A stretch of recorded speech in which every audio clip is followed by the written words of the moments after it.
কত কান্না কাঁদে ওই সন্তান। টাকা পয়সা পাইয়া মা চিনে না, বাবাও চিনে না। ওই সন্তান টাকা পয়সার মালিক হইয়া মা বাবার খোঁজ খবর রাখে না।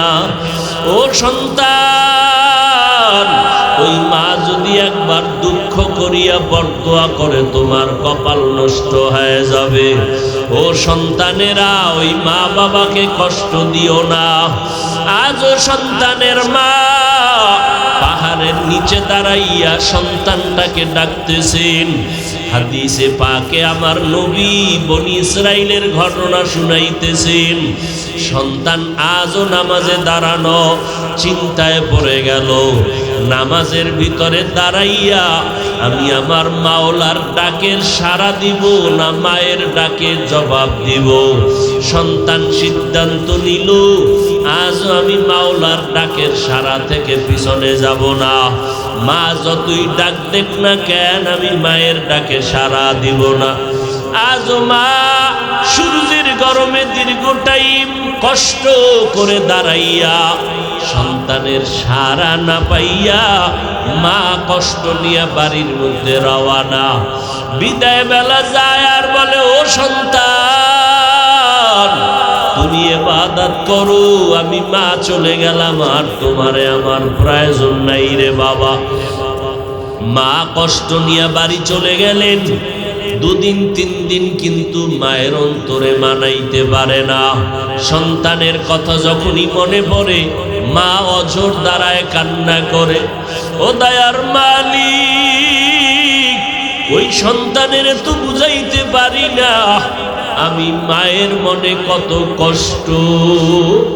এইবার মা শেষ আর একবার সিদ্ধান্ত নিলেন, আমি এই শেষবারের মতো আবার যাব, সন্তানের গিয়া কলিজা ভরে ডাকবো। সন্তান দেখিনি শেষবারের মতো আমার মোহাব্বতে আইসা সাড়া দেয়। তৃতীয়বারের মতো মা ঘর থেকে বের হইয়া রওয়ানা। ও যুবক বাবারা, মা বাবার দোয়ার কারণে রে বাবা। অথচ সন্তানের একটু ভাবিয়া দেখো, এই বয়সে মা বাবাকে কত কষ্ট দিয়েছো, মা বাবারে কত ধমক দিয়েছো। ও সন্তান, কপাল যদি ভালো করতে চাও ওই মা বাবার কাছে গিয়া ক্ষমা চাইয়া দোয়া নিও। মা বাবা যদি দোয়া না করে তোমার কপাল আর খুলবে না। আর যদি মা বাবা তোমার আমার মাথায় হাত বুলাইয়া দোয়া করিয়া দেয়, সাথে সাথে আল্লাহর দরবারে মা বাবার দোয়া কবুল হয়ে যাবে। ও সন্তান, ওই মা বাবারে ভুলিয়া যাইও না রে বাবা, মা বাবারে কষ্ট দিও না রে বাবা। ওই মা বাবার দোয়া নেওয়ার চেষ্টা করিও। ওই মা বাবা দোয়া করলে আরশে আজিমে বসতে কোনো পর্দা থাকবে না। আল্লাহর বান্দি সন্তানের মহব্বতে পড়িয়া তৃতীয়বারের মতো রওয়ানা। সন্তান কোথায় একটা নজর দেখবো, কলিজা ঠান্ডা হয়ে যাবে। মা সন্তানকে পাওয়ার জন্য, দেখার জন্য শেষবারের মতো রওয়ানা হয়ে গেল। সূর্যের গরম, পাহাড়ের পাদদেশে গিয়া মা দাঁড়াইলেন। দাঁড়াইয়া আবার আগের মতো ডাকতেছে, ও আমার কলিজার সন্তান, শেষবারের মতো আসছি রে বাবা। আমি তোমাকে না দেখলে আমার কলিজা ঠান্ডা হবে না। একটু নিচে নেমে এসে মায়ের চেহারার সাথে একটু দেখা করায়া যাও। সন্তানকে মা আজও এমন সময় ডাক দিলেন যেই সময় সন্তান নামাজের ভিতরে মশগুল। সন্তান চিন্তায় পেরেশান হয়ে গেল, মায়ের ডাকে আমি কি নিচে যাব না নামাজ শেষ করব। সন্তান আজও সিদ্ধান্ত নিল মায়ের ডাকে সাড়া না দিয়া নামাজ ছাড়ব না, নামাজের ভিতরে মশগুল হয়ে যাব। ইসলামের আইন হলো নফল নামাজ যদি পড়ো, মা যদি বারবার ডাক দেয়, নামাজ তুমি ছেড়ে দিয়া মায়ের ডাকে সাড়া দাও। কারণ মা যদি আবার কষ্ট পাইয়া চোখের পানি ছেড়ে দেয়, সন্তান যত টাকার মালিক হও না কেন, যত গাড়ি বাড়ির মালিক হও না কেন, মায়ের বরদোয়ার সাথে সাথে কবুল হয়ে যাবে, তোমার কপাল পুড়িয়া যাবে, টাকা পয়সা তোমাকে বাঁচাইতে পারবে না, ক্ষমতায় বাঁচাইতে পারবে না। ওই মা বাবার অন্তরে যেন কষ্ট না যায়, এই জন্য ইসলামের আইন হলো নফল নামাজেও যদি দাঁড়াও, মা বাবায় যদি কলিজা বলিয়া বারবার ডাকে, তাড়াতাড়ি নামাজ সারিয়া সারা দাও, মা বাবা যেন কষ্ট না পায়। এরে নবীর উম্মতের দল ও যুবকের দল, আজও সন্তান মায়ের ডাকে সাড়া দেয় না। আজকে মা অনেক কষ্ট পেয়ে গেল। 3টে দিন আসলাম, একটা দিন সন্তান আমার ডাকে সাড়া দিল না। আজকে মা এত ভীষণ কষ্ট পাইয়া চোখের পানি ছেড়ে কান্না শুরু করলেন। সর্বশেষ মা নিরুপায় হইয়া কষ্ট নিয়ে বাড়ির দিকে রওয়ানা। আজকে বাড়িতে যায় আর মনে মনে আমার মাওলার কাছে একটু বরদোয়ার মতো কথা বলেই ফেলল। তেমন কঠিন কথা না, হালকা ভাবে বলল, ও আসমানের মালিক, 3টা দিন আমি মহিলা মানুষ ঘর থেকে কষ্ট করে হেঁটে হেঁটে আসলাম, সূর্যের গরমের মধ্যে আসিয়া 3টা দিন ডাকলাম, আমার সন্তান একবারও সাড়া দিল না। ও আল্লাহ, তোমার কাছে হালকা ভাবে বিচার দেই, তোমার এই বান্দাটাকে মরণ দিবা না যতক্ষণ পর্যন্ত একটা জিনাকারিনী অবৈধ নারীর চেহারা দেখবে না, ততক্ষণ আমার সন্তানটার মরণ দিও না। অর্থাৎ একটা জিনাকারিনী নারীর চেহারা দেখাইয়া তারপরে মরণ দিও। মা বেশি কঠিন বরদোয়া করে নাই। যদি মা বলতেন জিনা না করাইয়া কবর দিও না, তাহলে আরো মারাত্মক হয়ে যাইত। কিন্তু আল্লাহর খাস বান্দাদের জন্য এটাও বড় কঠিন। একটা জেনাকারিনী বেগানার চেহারা দেখা বড় খারাপ কথা। মা এই কথা বলিয়া বাড়িতে রওয়ানা। আমার মাওলার আদালতে মায়ের দোয়াটা কবুল।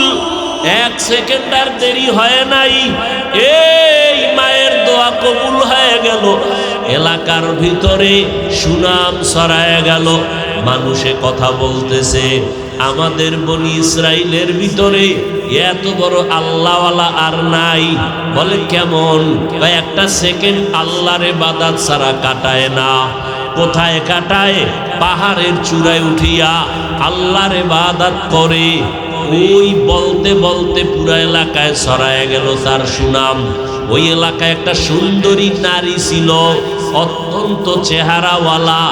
ওই মহিলা ডাক দিয়া কয়, তোমরা কার এত গুণগান গাও? বলে আমাদের বনি ইসরাইলের সন্তান পাহাড়ের চূড়ায় ইবাদত করে, একটা সেকেন্ড ইবাদত ছাড়া খালি যায় না, এবং সে কোনো গুনাহ করে না, গুনার দিকে নজরও দেয় না।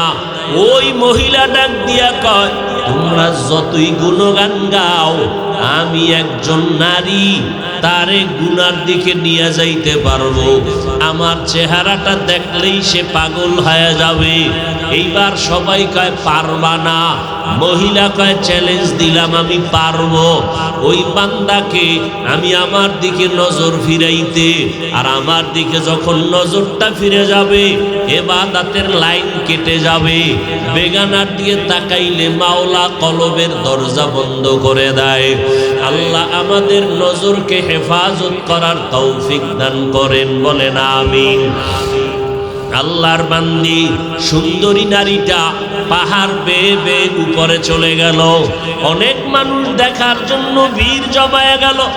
এমন সময় ওই সুন্দরী নারীটা যখন আল্লাহর বান্দার ইবাদতখানার মধ্যে গিয়ে ঢুকলো, এমন একটা টাইমে ঢুকছে যেই টাইমে আল্লাহর বান্দা নামাজে দাঁড়ানো।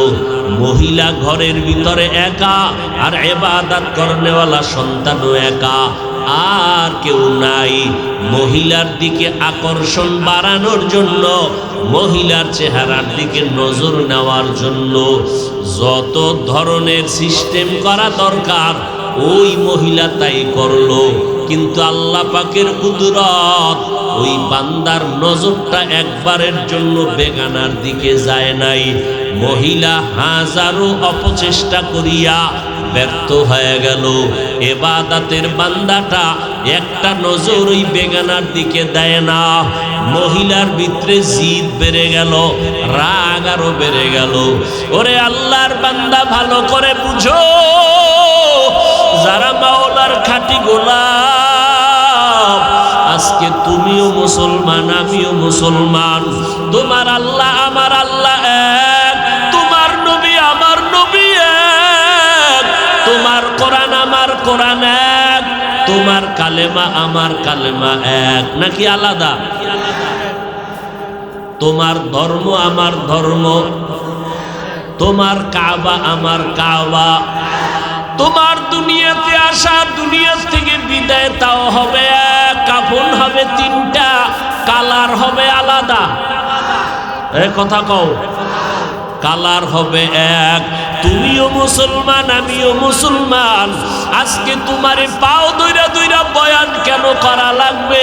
আজকে তো হিন্দুদেরকে বয়ান করা দরকার ছিল, খ্রিস্টানকে বয়ান করা দরকার ছিল, কারণ তোমাদের এই উত্তরবঙ্গের ভিতরে দলে দলে মুসলমান খ্রিস্টান বানায়, টাকা পয়সা দিয়া কাদিয়ানি বানায়, তাদেরকে বয়ান করা লাগতো।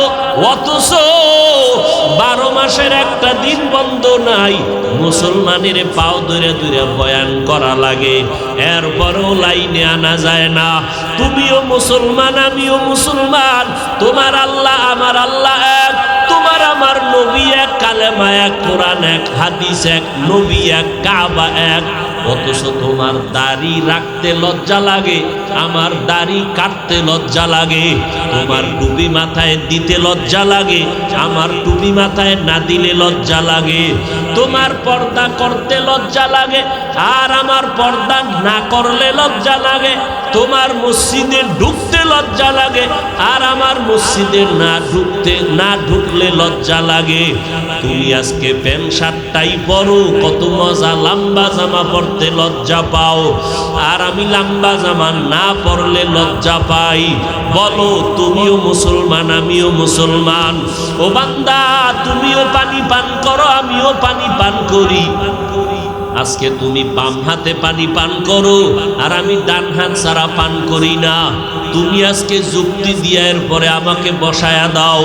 ও মুসলমানের সন্তান, আবার তোমাদের লাইনে আমাদের মতো হুজুর না, জীবনে মাদ্রাসায় পড়ে নাই, তোমার মতো লাইনের বহু আল্লাহর বান্দা স্কুলে পড়ে, কলেজে পড়ে, চাকরি করে, ব্যবসা করে, 5 বেলার নামাজি আছে না নাই? ওরে বান্দা, তোমার টুপি পরতে লজ্জা লাগে, অথচ তোমার লাইনে কিছু বান্দা আছে টুপি কখনো মাথার থেকে ছাড়ে না, নামাজের আজান হলে মসজিদে হাজির। ও বুড়া বাবাজিরা, আপনার মতো কত বুড়ারা হাতের মধ্যে লাঠি নিয়ে টোকাইয়া কষ্ট করিয়া করিয়া মসজিদে গিয়া নামাজ পড়ে, আর আপনি নামাজ পড়তে ভালো লাগে না। আপনিও মুসলমান, ওই বুড়াও মুসলমান।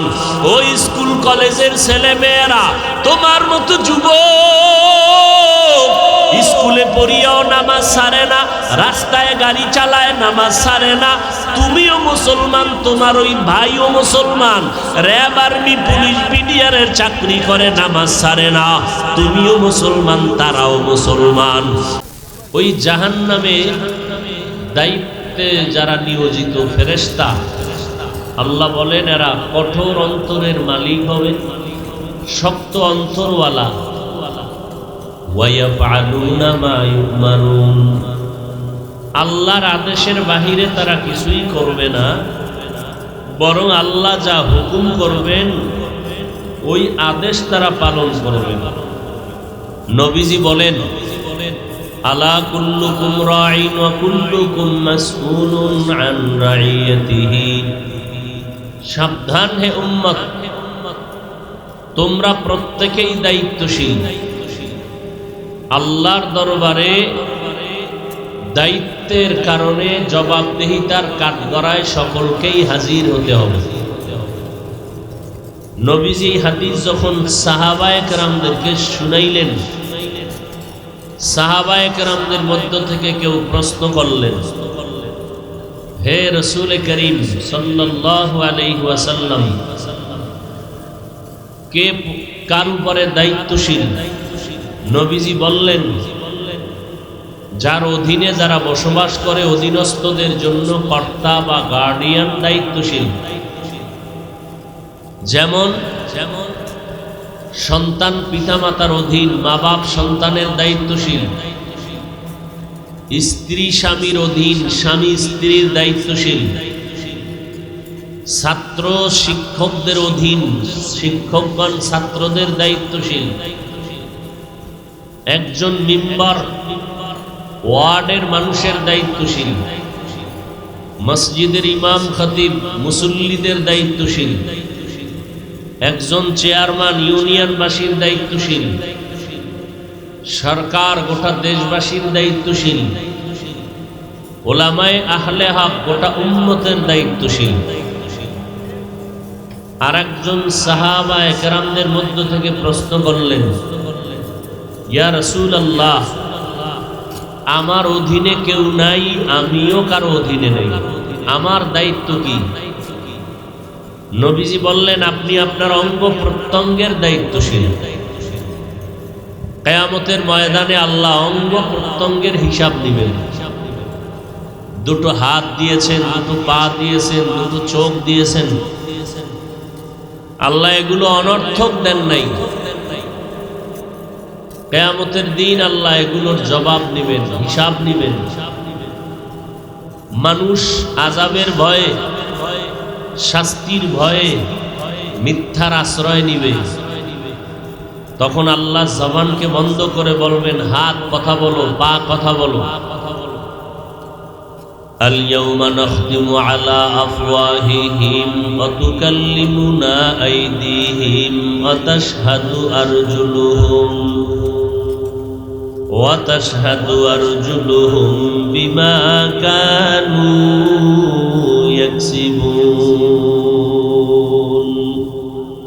دستگویاد منچونی دزدیدہ آم لپگوید منچونی بوسیدہ آم چشمگویاد چیدہ ام غمزہ حرام گوشگوید چیدہ ام سمر الکلام জবানকে আল্লাহ বন্ধ করে দিবেন। হাতকে বলবেন, হাত কথা বল। হাত আল্লাহর সামনে কথা বলা শুরু করবেন।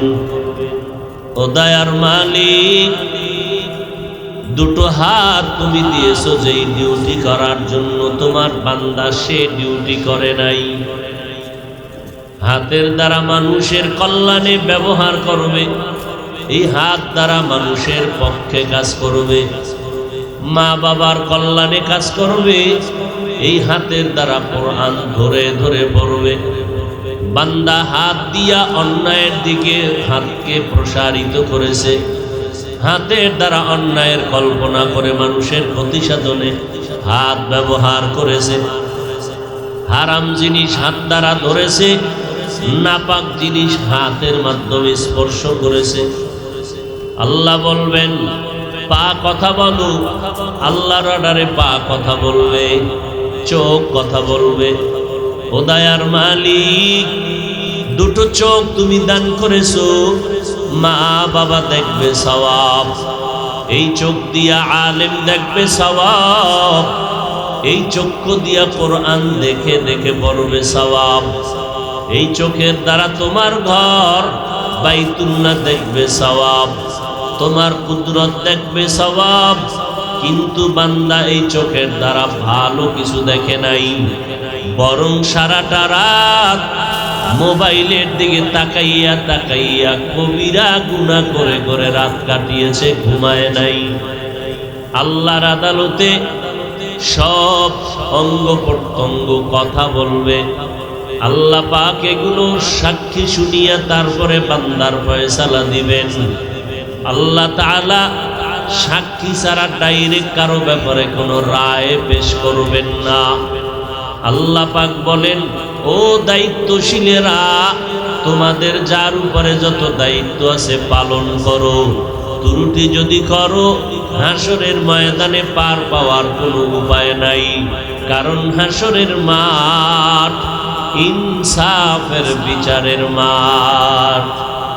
ওয়াত্তাকু ইয়াওমান তুরজাউনা ফীহি ইলাল্লাহ সুম্মা তুওয়াফফা কুল্লু নাফসিন বিমা কাসাবাত ওয়া হুম লা ইউজলামুন। ভয় করো ওই দিনের কথা, যেই দিন আল্লাহর আদালতে সবাই হাজির হতে হবে। আল্লাহ ওই দিন কারো সাথে কোনো জুলুম করবেন না। যার যতটুকু পাওনা ইনসাফের সাথে আল্লাহ তাকে তা দিয়ে দিবেন। আল্লাহ দিতে গিয়া কোনো গরিমসি করবেন না, কোনো বাহানা করবেন না, দ্রুত দিয়ে দিবেন। আল ইয়াউমা তুজজা কুল্লু নাফসিন বিমা কাসাবাত লা যুলমাল ইয়াউম ইন্নাল্লাহা সারিউল হিসাব।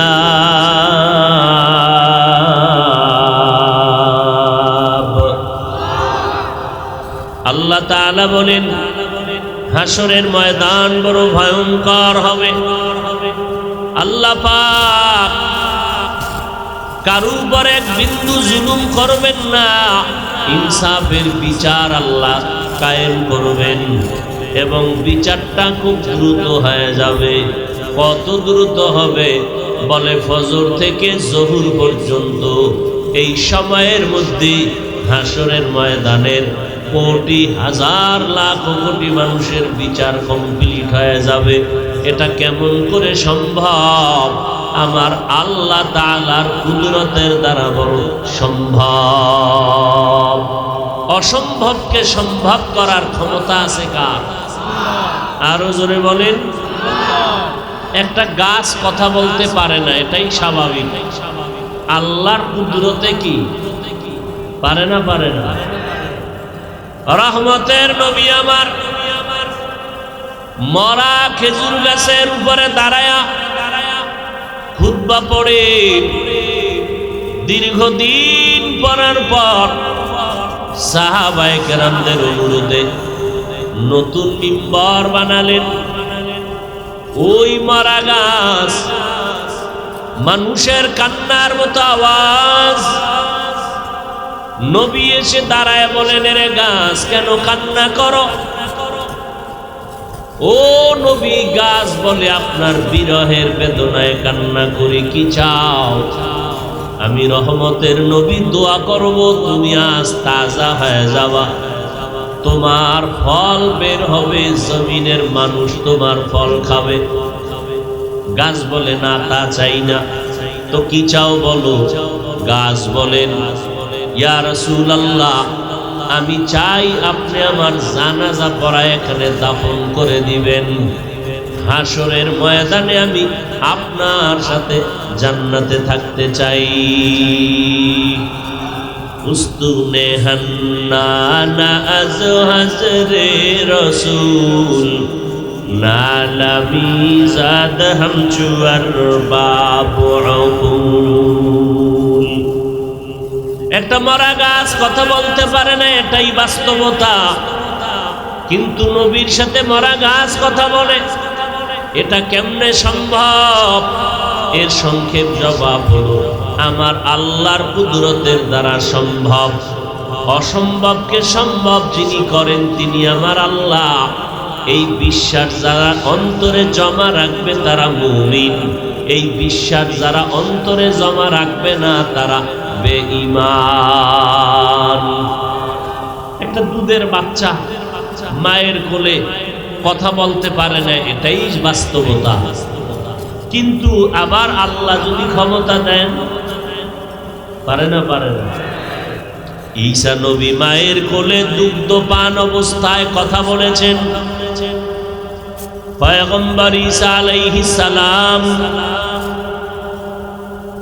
আর এক আল্লাহর বান্দার ঘটনা হাদিসে পাকের মধ্যে আছে।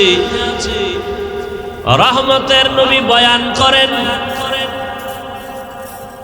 নবী বলেন, ও সাহাবায়ে কেরাম, আমার আগে একজন নবী চলে গেছেন, মুসা আলাইহিস সালাম। মুসা নবীর উম্মতের মধ্যে একটা দল ছিল বনি ইসরাইল। বনি ইসরাইলেরা ইয়াকুব নবীর সন্তান, আর ঈসা নবী আর মুসা নবীর উম্মত হলো বনি ইসরাইলেরা দুই ভাগে বিভক্ত। সব বনি ইসরাইল ইয়াকুব নবীর সন্তান, আর ধর্মীয় লাইনে এরা দুই নবীর উম্মত, এক নবী ঈসা আর এক নবী কথা কয় মুসা আলাইহিস সালাম। ঈসা নবীর উম্মতের দাবিদারেরাও বনি ইসরাইল, মুসা নবীর উম্মতের যারা দাবি করে এরাও বনি ইসরাইল। তবে ধর্মীয় লাইনে তারা দুই ভাগ হয়ে গেছে, একদল ইহুদি আর একদল নাসারা। ইহুদিদেরকে ইহুদি বলা হয়, নাসারা যারা কোরআনের ভাষায়, তারা আমাদের সচরাচর ভাষা হলো তারা খ্রিস্টান। তারা কি খ্রিস্টান? ঈসা নবীর উম্মত হওয়ার দাবিদার। ইহুদিরা মুসা নবীর উম্মত হওয়ার দাবিদার। দোনো দলই বনি ইসরাইল। আল্লাহ তাআলার নবী, আপনার আমার নবী, সাহাবায়ে কেরামদেরকে বনি ইসরাইলের এক ঘটনা শুনাইতেছেন। ভালো করে শুনবেন। আল্লাহর নবী বলেন, ও সাহাবায়ে কেরাম, বনি ইসরাইলের ভেতরে একজন বড় ইবাদত করনেওয়ালা বান্দা, এত বেশি ইবাদত করতেন, তার 24 ঘন্টা আল্লাহর ইবাদত ছাড়া কোনো কাজ নাই। ইবাদত করতে গিয়া এক সময় তার অন্তর এতটা মজবুত হয়ে গেল, চিন্তা করে দেখলো, মানুষের মধ্যে যদি থাকি আমার ইবাদতের মধ্যে ঘাটতি আসে। যতক্ষণ ইবাদত করি ভালো, ইবাদত করে বাইরে নামলে, মানুষের মধ্যে ঢুকে পড়লে, তখন আমার ইবাদতের মন মানসিকতা নষ্ট হয়। আল্লাহর বান্দা চিন্তা করিয়া সিদ্ধান্ত নিল, আমি আর লোকালয়ে থাকবো না, নির্জন জায়গায় গিয়া একতাবদ্ধ হইয়া একনিষ্ঠতার সাথে এক ধ্যানে আমি রবের ইবাদত করব। এই চিন্তা করিয়া আল্লাহর বান্দা সিদ্ধান্ত নিল, জঙ্গলে যাইয়া একটা পাহাড়ের চূড়ায় উঠল, কোন রকম একটা ছোট ঘর বানাইয়া আল্লাহর বান্দা ওই ঘরের মধ্যে ইবাদতে মগ্ন হয়ে গেল। এখন আর ডিস্টার্ব নাই, মনের মধ্যে কোনো পেরেশানি নাই, খানারও চিন্তা নাই, বাহিরে যাওয়ারও কোনো পেরেশানি নাই। আল্লাহর বান্দা এক ধ্যানে এক মনে আল্লাহর ইবাদত করে একটা সেকেন্ড সময় আল্লাহর মোহাব্বতের বাইরে সে ব্যয় করে না। এতটাই আল্লাহর প্রতি তার মোহাব্বত গাঢ় হয়ে গেল। কিন্তু আল্লাহর নবী বলেন, আল্লাহর প্রিয় বান্দা যারা, আল্লাহ তাদেরকে কঠিন থেকে কঠিন পরীক্ষা নেন। পরীক্ষায় যারা পাশ করবে তারা বিনা হিসাবে জান্নাত পেয়ে যাবে। আল্লাহর নবী বলেন, ওই বনি ইসরাইলের গোলাম পাহাড়ের চূড়ায় ছোট ঘর, ওই ঘরের মধ্যে ইবাদতে মশগুল, বাড়িতেও যায় না, পাহাড়ের নিচেও নামে না। কিন্তু ঘরের ভেতরে একমাত্র মা দুঃখিনী, দীর্ঘদিন হয়ে যাওয়ার পরে পেরেশান হয়ে গেলেন। সন্তানের দেখি না, কত রাত কত দিন হয়ে গেল, আমার কলিজার টুকরা সন্তান একবারও দেখলাম না, সন্তান আমার ঘরে আসে না, মনটা বড় খারাপ। যদি আমার ঘরে আসতো, আমি আমার সন্তানকে দেখে একটু তৃপ্তি অর্জন করতাম। সন্তানের প্রতি মা বাবার কি পরিমাণ মোহাব্বত এটা বুঝাবার কোনো ভাষা নাই। সন্তান হাজারো অপরাধ করলে মা বলিয়া যখন ডাক দেয় মায়ের কলিজা ঠান্ডা হয়ে যায়। বাবাকে যখন বাবা বলে ডাক দেয় বাবার কলিজা ঠান্ডা হয়ে যায়। মা দুঃখিনী চিন্তায় পড়ে গেলেন, আমার সন্তানকে কেমন করে আমি দেখব, টেলিফোনের ব্যবস্থা নাই, কেমন করে সন্তানের চেহারা দেখে অন্তর ঠান্ডা করব।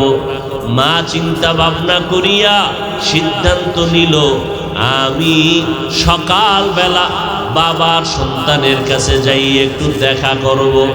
যদিও আমি মহিলা মানুষ, ওই পাহাড় বেয়ে চূড়ায় উঠতে পারবো না, তবে যদি আমি পাহাড়ের নিচে বৈশা আমার কলিজার সন্তানটাকে একটু মোহাব্বতে ডাক দেই, আমার সন্তান যদি এসে একটু দেখা দেয় আমার কলিজা ঠান্ডা হয়ে যাবে।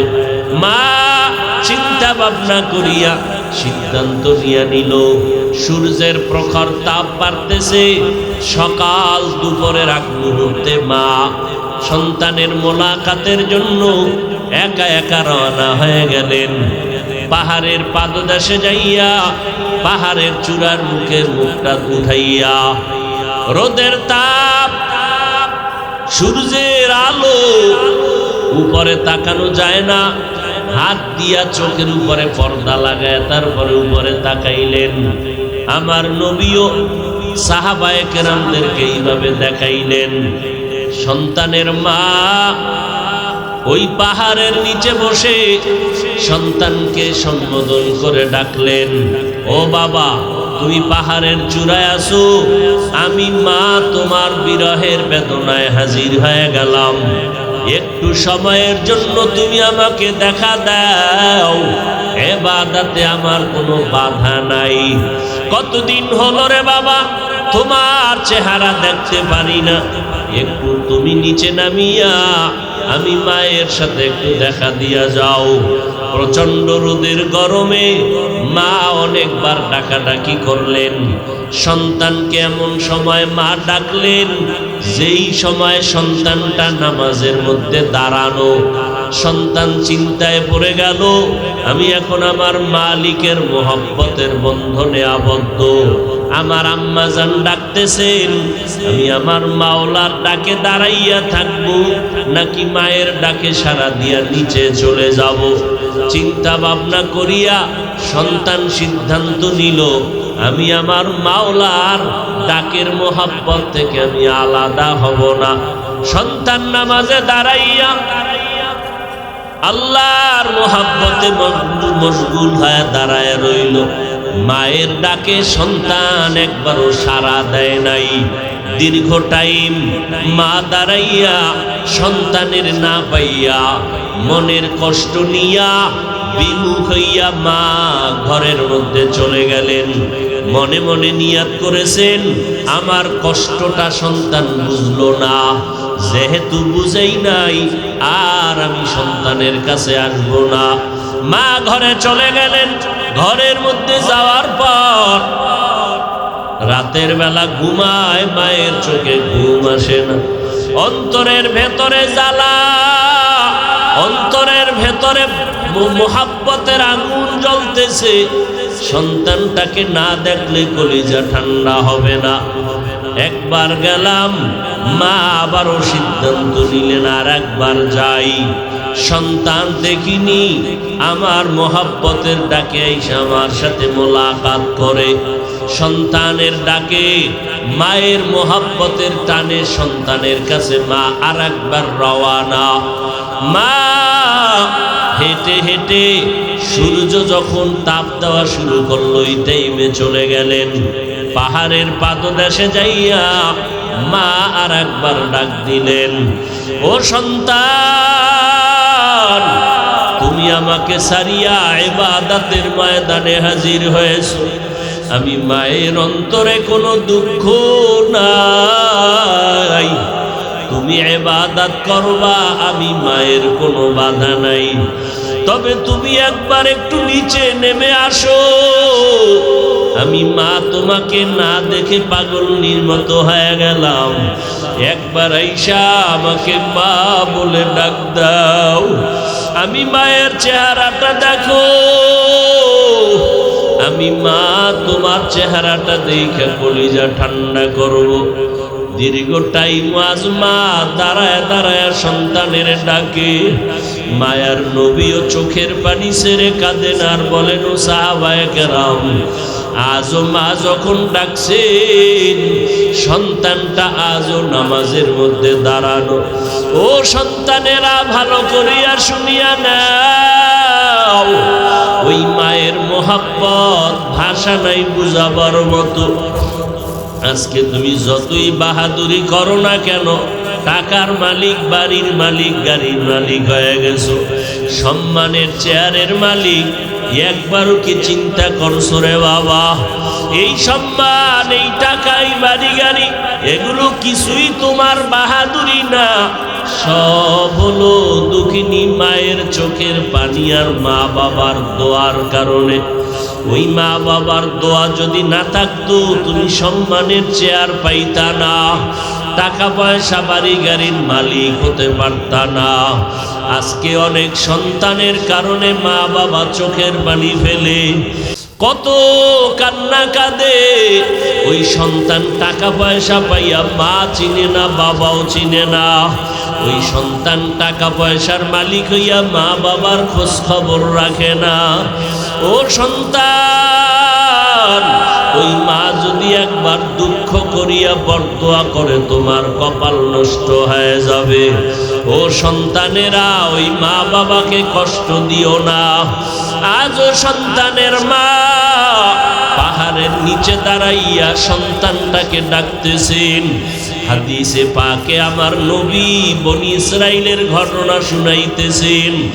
সন্তান আজও নামাজে দাঁড়ানো, চিন্তায় পড়ে গেল, নামাজের ভিতরে দাঁড়াইয়া আমি আমার মাওলার ডাকের সাড়া দিব না মায়ের ডাকে জবাব দিব। সন্তান সিদ্ধান্ত নিল, আজও আমি মাওলার ডাকের সাড়া থেকে পিছনে যাব না। মা যতই ডাক দেখ না কেন, আমি মায়ের ডাকে সাড়া দিব না। আজও মা সূর্যের গরমে দীর্ঘ টাইম কষ্ট করে দাঁড়াইয়া সন্তানের সাড়া না পাইয়া মা কষ্ট নিয়ে বাড়ির মধ্যে রওয়ানা। বিদায় বেলা যায় আর বলে, ও সন্তান, তুমি ইবাদত করো, আমি মা চলে গেলাম, আর তোমারে আমার প্রয়োজন নাই রে বাবা। মা কষ্ট নিয়ে বাড়ি চলে গেলেন। দুদিন তিন দিন কিন্তু মায়ের অন্তরে মানাইতে পারে না। সন্তানের কথা যখনই মনে পড়ে মা অঝোর দাঁড়ায় কান্না করে। ও দয়ার মালিক, ওই সন্তানের তো বুঝাইতে পারি না আমি মায়ের মনে কত কষ্ট। এইবার মা শেষ আর একবার সিদ্ধান্ত নিলেন, আমি এই শেষবারের মতো আবার যাব, সন্তানের গিয়া কলিজাবরে ডাকবো। সন্তান দেখিনি শেষবারের মতো আমার মোহাব্বতে আইসা সাড়া দেয়। তৃতীয়বারের মতো মা ঘর থেকে বের হইয়া রওয়ানা। ও যুবক বাবারা, মা বাবার দোয়ার কারণে রে বাবা, অথচ সন্তানেরা একটু ভাবিয়া দেখো, এই বয়সে মা বাবাকে কত কষ্ট দিয়েছো, মা বাবারে কত ধমক দিয়েছো। ও সন্তান, কপাল যদি ভালো করতে চাও ওই মা বাবার কাছে গিয়া ক্ষমা চাইয়া দোয়া নিও। মা বাবা যদি দোয়া না করে তোমার কপাল আর খুলবে না। আর যদি মা বাবা তোমার আমার মাথায় হাত বুলাইয়া দোয়া করিয়া দেয়, সাথে সাথে আল্লাহর দরবারে মা বাবার দোয়া কবুল হয়ে যাবে। ও সন্তান, ওই মা বাবারে ভুলিয়া যাইও না রে বাবা, মা বাবারে কষ্ট দিও না রে বাবা। ওই মা বাবার দোয়া নেওয়ার চেষ্টা করিও। ওই মা বাবা দোয়া করলে আরশে আজিমে পৌঁছতে কোনো পর্দা থাকবে না। আল্লাহর বান্দি সন্তানের মহব্বতে পড়িয়া তৃতীয়বারের মতো রওয়ানা। সন্তান কোথায় একটা নজর দেখবো, কলিজা ঠান্ডা হয়ে যাবে। মা সন্তানকে পাওয়ার জন্য, দেখার জন্য শেষবারের মতো রওনা হয়ে গেল। সূর্যের গরম, পাহাড়ের পাদদেশে গিয়া মা দাঁড়াইলেন। দাঁড়াইয়া আবার আগের মতো ডাকতেছে, ও আমার কলিজার সন্তান, শেষবারের মতো আসছি রে বাবা। আমি তোমাকে না দেখলে আমার কলিজা ঠান্ডা হবে না। একটু নিচে নেমে এসে মায়ের চেহারার সাথে একটু দেখা করায়া যাও। সন্তানকে মা আজও এমন সময় ডাক দিলেন যেই সময় সন্তান নামাজের ভিতরে মশগুল। সন্তান চিন্তায় পেরেশান হয়ে গেল, মায়ের ডাকে আমি কি নিচে যাব না নামাজ শেষ করব? সন্তান আজও সিদ্ধান্ত নিল মায়ের ডাকে সাড়া না দিয়া নামাজ ছাড়ব না, নামাজের ভিতরে মশগুল হয়ে যাব। ইসলামের আইন হলো নফল নামাজ যদি পড়ো, মা যদি বারবার ডাক দেয়, নামাজ তুমি ছেড়ে দিয়া মায়ের ডাকে সাড়া দাও। কারণ মা যদি আবার কষ্ট পাইয়া চোখের পানি ছেড়ে দেয়, সন্তান যত টাকার মালিক হও না কেন, যত গাড়ি বাড়ির মালিক হও না কেন, মায়ের বরদোয়ার সাথে সাথে কবুল হয়ে যাবে। তোমার কপাল পুড়িয়া যাবে। টাকা পয়সা তোমাকে বাঁচাইতে পারবে না, ক্ষমতায় বাঁচাইতে পারবে না। ওই মা বাবার অন্তরে যেন কষ্ট না যায়, এই জন্য ইসলামের আইন হলো নফল নামাজেও যদি দাঁড়াও, মা বাবায় যদি কলিজা ভরিয়া বারবার ডাকে, তাড়াতাড়ি নামাজ সারিয়া সারা দাও, মা বাবা যেন কষ্ট না পায়।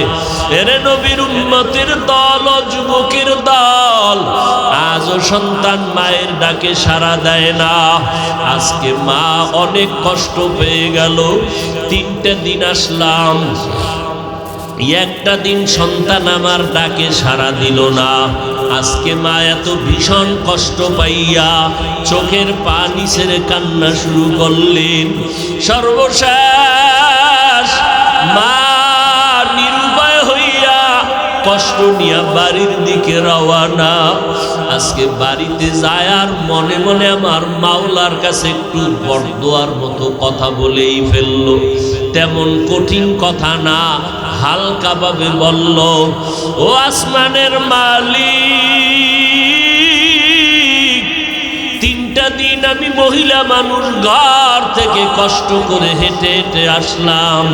সূর্যের গরমের মধ্যে আসিয়া 3টা দিন ডাকলাম, আমার সন্তান একবারও সাড়া দিল না। ও আল্লাহ, তোমার কাছে হালকা ভাবে বিচার দেই, তোমার এই বান্দাটাকে মরণ দিবা না যতক্ষণ পর্যন্ত একটা জিনাকারিনী অবৈধ নারীর চেহারা দেখবে না, ততক্ষণ আমার সন্তানটার মরণ দিও না। অর্থাৎ একটা জিনাকারিনী নারীর চেহারা দেখাইয়া তারপরে মরণ দিও। মা বেশি কঠিন বরদোয়া করে নাই। যদি মা বলতেন জিনা না করাইয়া কবর দিও না, তাহলে আরো মারাত্মক হয়ে যাইত। কিন্তু আল্লাহর খাস বান্দাদের জন্য এটাও বড় কঠিন। একটা জেনাকারিনী বেগানার চেহারা দেখা বড় খারাপ কথা। মা এই কথা বলিয়া বাড়িতে রওয়ানা। আমার মাওলার আদালতে মায়ের দোয়াটা কবুল। 1 সেকেন্ড আর দেরি হয় নাই, এই মায়ের দোয়া কবুল হয়ে গেল। এলাকার ভিতরে সুনাম ছড়ায় গেল। মানুষে কথা বলতেছে, আমাদের বনি ইসরাইলের ভিতরে এত বড় আল্লাহওয়ালা আর নাই। বলে কেমন? একটা সেকেন্ড আল্লাহর ইবাদত ছাড়া কাটায় না। কোথায় কাটায়? পাহাড়ের চূড়ায় উঠিয়া আল্লাহর ইবাদত করে। ওই বলতে বলতে পুরো এলাকায় ছড়ায় গেল তার সুনাম। ওই এলাকায় একটা সুন্দরী নারী ছিল, অত্যন্ত চেহারাওয়ালা। ওই মহিলা ডাক দিয়া কয়, তোমরা কার এত গুণগান গাও? বলে, আমাদের বনি ইসরাইলের সন্তান পাহাড়ের চূড়ায় ইবাদত করে, একটা সেকেন্ড ইবাদত ছাড়া খালি যায় না, এবং সে কোনো গুনাহ করে না, গুনার দিকে নজরও দেয় না। ওই মহিলা ডাক দিয়া কয়, তোমরা যতই গুণগান গাও, আমি একজন নারী, তারে গুনার দিকে নিয়ে যাইতে পারবো। আমার চেহারাটা দেখলেই সে পাগল হয়ে যাবে। এইবার সবাই কয় পারবা না। মহিলা কয়, চ্যালেঞ্জ দিলাম, আমি পারবো। ওই বান্দাকে আমি আমার দিকে নজর ফিরাইতে, আর আমার দিকে যখন নজরটা ফিরে যাবে, ইবাদতের লাইন কেটে যাবে। বেগানার দিকে তাকাইলে মাওলা কলবের দরজা বন্ধ করে দেয়। আল্লাহ আমাদের নজরকে হেফাজত করার তৌফিক দান করেন, বলেন আমিন। আল্লাহর বান্দি সুন্দরী নারীটা পাহাড় বেয়ে বেয়ে উপরে চলে গেল। অনেক মানুষ দেখার জন্য ভিড় জমায়ে গেল। এমন সময় ওই সুন্দরী নারীটা যখন আল্লাহর বান্দার ইবাদতখানার মধ্যে গিয়া ঢুকলো, এমন একটা টাইমে ঢুকছে যেই টাইমে আল্লাহর বান্দা নামাজে দাঁড়ানো। মহিলা ঘরের ভিতরে একা, আর ইবাদত করনেওয়ালা সন্তানও একা, আর কেউ নাই। মহিলার দিকে আকর্ষণ বাড়ানোর জন্য, মহিলার চেহারার দিকে নজর নেওয়ার জন্য যত ধরনের সিস্টেম করা দরকার ওই মহিলা তাই করলো। কিন্তু আল্লাহ পাকের কুদরত, ওই বান্দার নজরটা একবারের জন্য বেগানার দিকে যায় নাই। মহিলা হাজারো অপচেষ্টা করিয়া ব্যর্থ হয়ে গেল। ইবাদতের বান্দাটা একটা নজর ওই বেগানার দিকে দেয় না। মহিলার ভিতরে জিদ বেড়ে গেল, রাগ আরো বেড়ে গেল। ওরে আল্লাহর বান্দা, ভালো করে বুঝো, যারা মাওলার খাঁটি গোলাম, আজকে তুমিও মুসলমান, আমিও মুসলমান। তোমার আল্লাহ আমার আল্লাহ এক, তোমার নবী আমার নবী এক, তোমার কোরআন আমার কোরআন এক, তোমার কালেমা আমার কালেমা এক, নাকি আলাদা?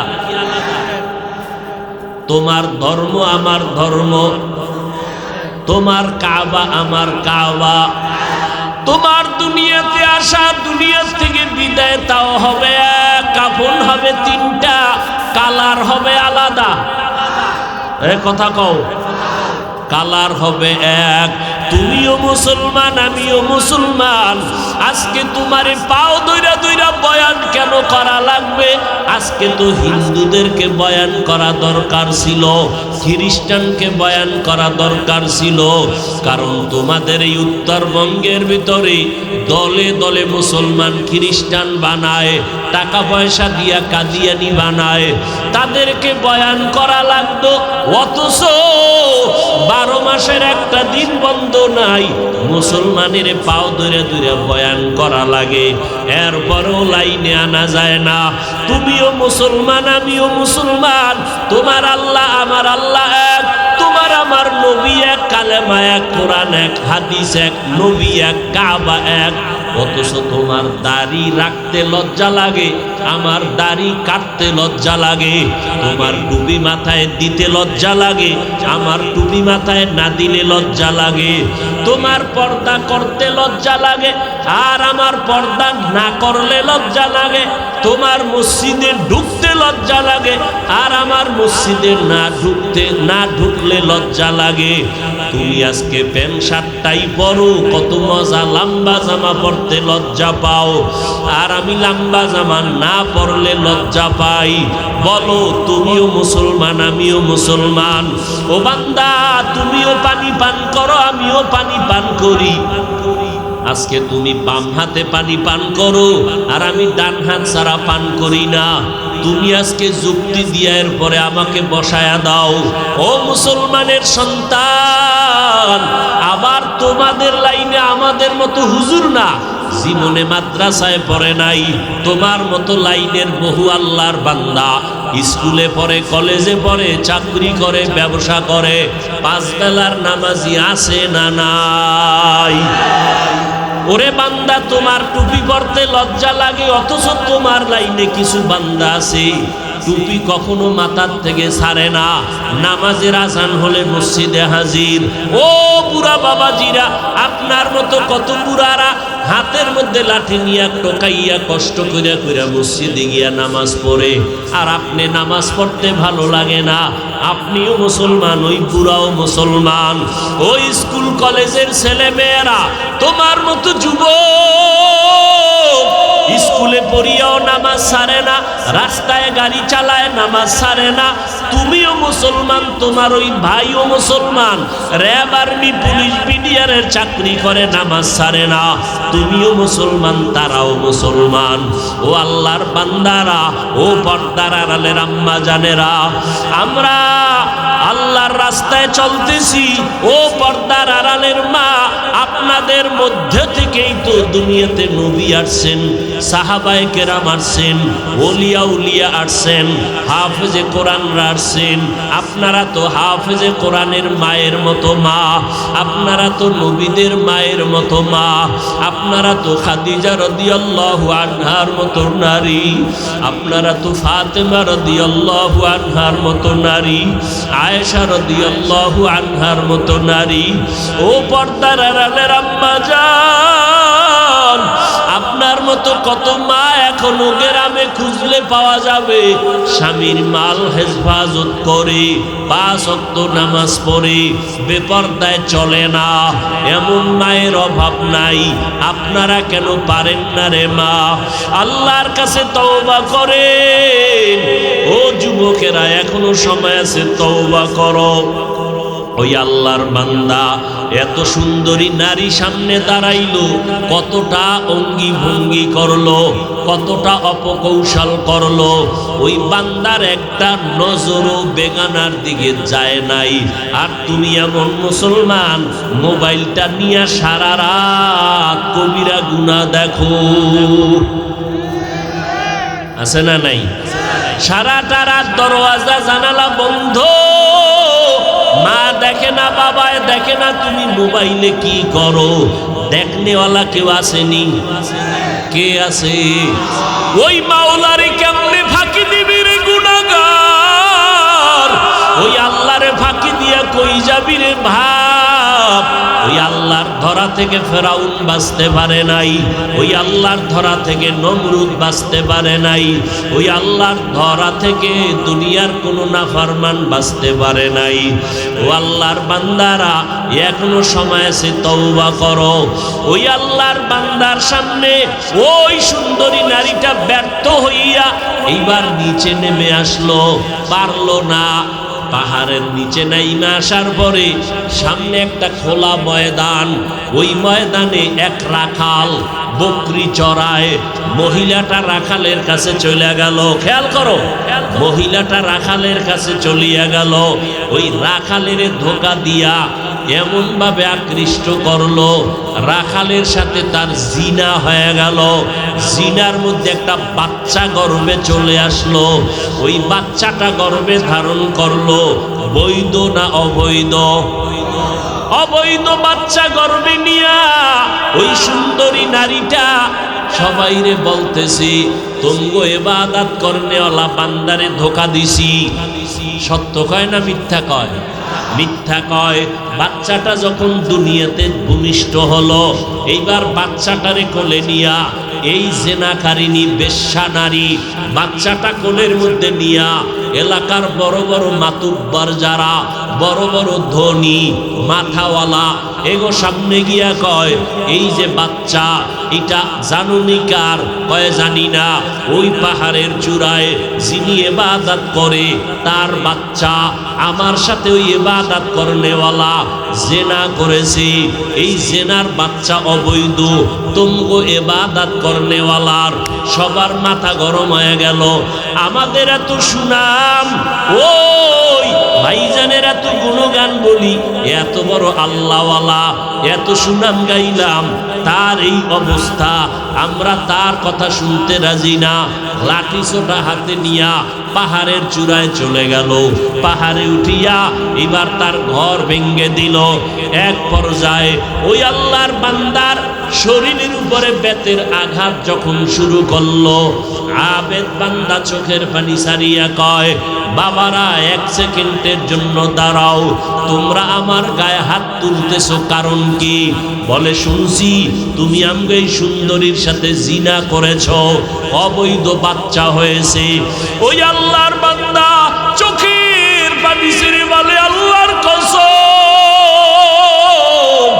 আমি একটা গুনাহ করি নাই। খবরদার, বলে না সবাই, মহিলা ঘুরা ঘুরা বলে তুমি জিনা করেছো, এখানে তো সাক্ষীরও কোনো কায়দা নাই। আল্লাহর বান্দা ইবাদত করনেওয়ালা বলে, ওই মহিলাটাকে ডাক দাও, আমার সামনে হাজির করো। মনে আসেনি মা কি বলছিল? ও আল্লাহ, আমার সন্তানটারে একটা অবৈধ নারীর চেহারা না দেখাইয়া মরণ দিবা না। তোমার কাছে এটা কঠিন কিছু না, কিন্তু একজন ইবাদত করনেওয়ালার কাছে জীবন ধ্বংসের মতো।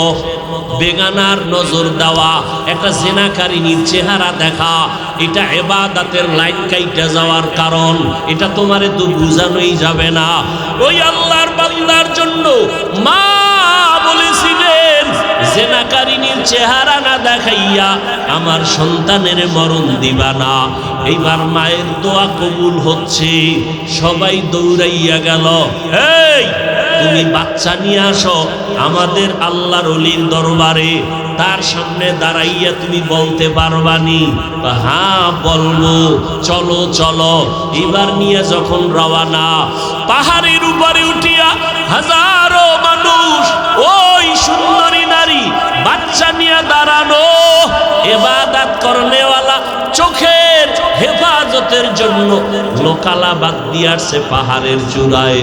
কিন্তু আজকে বেগানার নজর দিতে হবে, জেনাকারিনীর চেহারা সামনাসামনি হবে, না হয় বাঁচার উপায় নাই। নামাজের মুসাল্লায় দাঁড়াইয়া চোখের পানি সারিয়া কয়, মালিক তুমি জানো আমি কোনো অপরাধ করি নাই, আমার বিরুদ্ধে অপবাদ রটায়। ও আল্লাহ, আমার তো কোনো সাক্ষী নাই, তুমি কুদরতের ফয়সালা করে দাও। ও আল্লাহ, তুমি জানো আমি তো কোনো গুনাহ করি নাই, মানুষ আমার বিরোধিতা করে। ও আল্লাহ, তুমি আমাকে পবিত্র বানায় দাও, পবিত্র প্রমাণ করে দাও।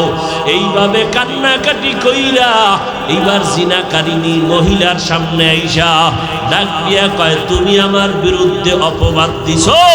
বলে, হ্যাঁ। কি দিছো? কয়, বাচ্চা তোমার। দে বাচ্চা আমার হাতে দে। এবার ওই বেশ্যা জাহান্নামী জিনাকারী নারীর হাত থেকে দুধের বাচ্চাটা কোলের মধ্যে নিয়া আল্লাহর বান্দা চোখের পানি ছেড়ে কাঁদেন, আর সবার সামনে দুধের বাচ্চাটারে জিজ্ঞাসা করে, এই বাচ্চা কথা বল, বল তাড়াতাড়ি তোর বাবাকে।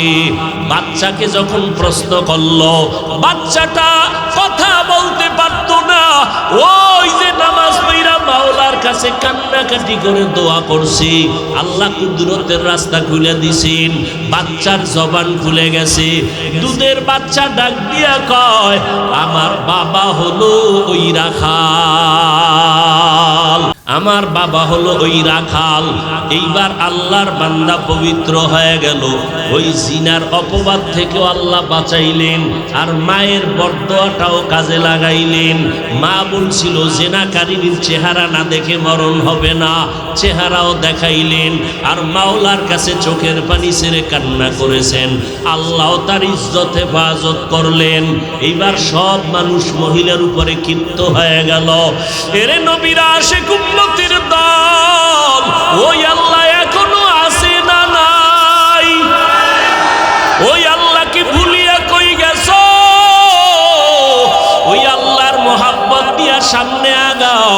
তোমার লেখাপড়া বন্ধ করা লাগবে না, চাকরি বন্ধ করা লাগবে না, আল্লাহর মোহাব্বত নিয়ে চলো। জীবনে আর নামাজ ছাড়বা না, আর মা বাবারে কষ্ট দিবা না, আল্লাহর বিরোধিতাও করবা না। যদি মা বাবার দোয়া নিয়ে চলতে পারো, আল্লাহ বিজয় দিবে দুনিয়ায়, আল্লাহ বিজয় দেবে আখেরাতে। বিনা হিসাবে জান্নাতে যাইবা। পিছনে যারা অপরাধ করেছো রে বাবা, ও যুবক, আল্লাহ হেদায়েতের মালিক, কয়দিন আর বাহাদুরি করবা?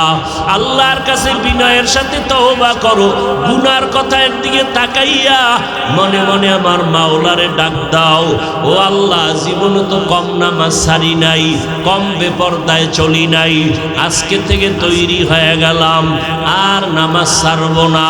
আমার মতো তোমার মতো বান্দা যদি স্কুল কলেজে পড়িয়াও নামাজ পড়ে, তুমি কেন পারবা না? মনেরে বুঝাও। তোমার মতো যুবক যদি গাড়ি চালাইয়া নামাজ পড়ে, তুমি কেন পারবা না? তোমার মতো বান্দা নদীর মধ্যে কাজ করে, কৃষি কাজ করে, নামাজ ছাড়ে না, তুমি কেন পারবা না?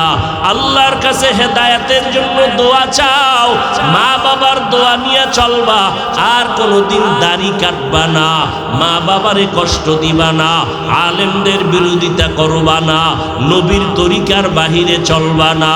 তওবা করার মতো যদি অন্তর তৈরি হয়, মুনাফিকি যদি অন্তরে না থাকে, ও যুবক, পায়ে হাত রেখে বলে গেলাম, আমার মতো হুজুর হইতে তোমাকে বলি না, মাওলানা হইতেও বলি না, তুমি ডাক্তার হও, ইঞ্জিনিয়ার হও, তবে আল্লাহর হুকুম মতো চলিও, নবীর তরিকা মতে চলিও, মা বাবার দোয়া নিয়ে চলিও, আলেমদের পরামর্শ নিয়ে চলিও, নবীর মোহাব্বত নিয়ে চলিও।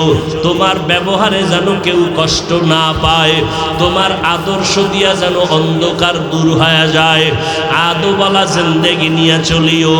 আল্লাহর কাছে তওবার যদি খাঁটি নিয়ত অন্তরে কারো থাকে, যে মরিয়া গেলে যাবা, নার নামাজ ছাড়বা না, আল্লাহকে যদি মন মতো বলতে পারো, আল্লাহ, হায়াতের মালিক তুমি, রিজিকের মালিক তুমি, সম্মানের মালিক তুমি, আজকে থেকে তওবার নিয়ত করলাম, নামাজ ছাড়বো না, দাড়ি কাটবো না, বেপরদায় চলবো না, মা বাবার সাথে বেয়াদবি করবো না, উলামায়ে কেরামের পরামর্শ নিয়া নবীর সুন্নাত অনুযায়ী চলবো। তওবা করার মতো যদি কারো অন্তর তৈরি হয়, ঘাটি অন্তর যদি থাকে, মুনাফিকি যদি অন্তরে না থাকে, খাঁটি তওবার নিয়ত যাদের আছে, দুটো হাত আমার আল্লাহকে দেখাইয়া দাও। আয় আল্লাহ, আমরা তওবার নিয়তে হাত তুলেছি, হাতগুলো কবুল করে নেন, তওবা কবুল করে নেন, তওবার উপরে মজবুত হইয়া চলার মতো তৌফিক দান করেন, আমিন।